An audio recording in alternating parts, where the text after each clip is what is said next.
Okay, so conditional probability number 4. The events A and B are such that probability A intersection B, and probability A given B, we have these numbers. So we need to find the probability of B. So with this information, I don't want to try and begin with the Venn diagram. Okay, we're going to begin with the formula for the probability of A given B. Okay, so let's write that down. The probability that A given B is the probability of the intersection divided by the probability of B itself. So remember that the letter that you are given is always what you're dividing by in that formula. Okay, you do get the formula in the formula book, but the probability B is timesed up onto the top on the left instead. So we can slot in 2/3 for A given B. We can slot in 1/4 for the intersection and PB on the bottom, and that's going to work out PB for us. So this is for part A. So if we rearrange this, we need to do 1/4 divided by 2/3. You can do it as a fraction over a fraction, or you can just do it as a division like that. And you get 3/8. Okay, so for part B, the probability of the union, you have the rule that the union is the chance of A plus the chance of B minus the intersection. So we know everything that we need for here. 7/12, 3/8, and take away 1/4. So that we can use the calculator for. 7/12, add 3/8, take away 1/4, and we get 17/24. I wouldn't bother changing these to decimals. Okay, for part C, it says we have to find the probability of B given not A. Okay, so we can do this from the Venn diagram, or we can do this with the formula. Okay, the fractions aren't very nice, so I think I might just do the formula. We'll look at the Venn diagram in a minute. So B given not A. So following the pattern of the formula, that will be the probability that we're B and we're not A divided by the probability we are not A.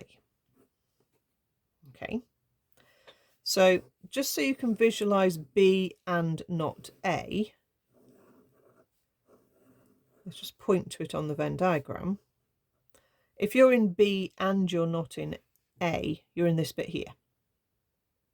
Okay, and that would be the probability of all of B take away the intersection.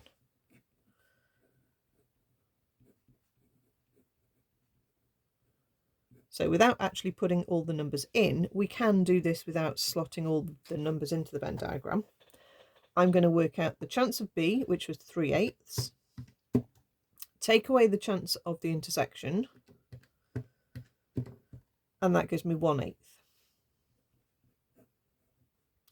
Divided by the chance we are not in A. Well, if we are in A, that's 7/12. Not being in A would be 5/12. And then 1/8 divided by 5/12 gives me 3/10. Okay, that's not that straightforward. You may decide, rather than trying to use the formula, you may decide to put the numbers into the Venn diagram. So this is what it would look like. You've got the intersection as 1/4, so you'd slot that in first. And then basically, like we did here, subtract the 1/4 from 7/12. And that gives you 1/3 there. I've already subtracted the 1/4 from 3/8 there, so that would have been 1/8. If you check, those will add up to be 17/24. And then if you take that away, let's just show you. Okay, so there's your 17/24. And then if you do 1 minus your answer, you get the remaining bit. So then you could have done this by picking out where is the not A. So that is the 1/8 and the 7/24 together, which will give you 5/12. and then who are the b's out of those? They are the 1/8 there. Okay, so I think because these are all fractions, it makes it feel a bit more difficult. You can use the Venn diagram, or you can try and manage without. Most of the time, as I said, I normally use the Venn diagram. Okay, part D. To show that they are not independent, you have to remember that they're independent if the chance of A times the chance of B is the intersection. That's one way of showing it. So we could show that that is not true. Or we could say that the chance of A given B is just the same as probability A anyway, without any information about B at all. So if they are the same. So actually, we can see this one straight away, that the chance of A given B was 2/3, but the chance of A on its own was 7/12. They're not equal, so therefore they are not independent. Okay, if I wanted to use the timesing rule, I would have to show that this isn't true. So I would say 7/12 multiplied by 3/8. Is that equal to the intersection 1/4? And I would work out 7/12 multiplied by 3/8. That's 7/32, and that is not the same as 1/4, because if it was, it would have cancelled down to 1/4. So therefore, that's another way you could show they are not independent. You obviously only have to do one of those.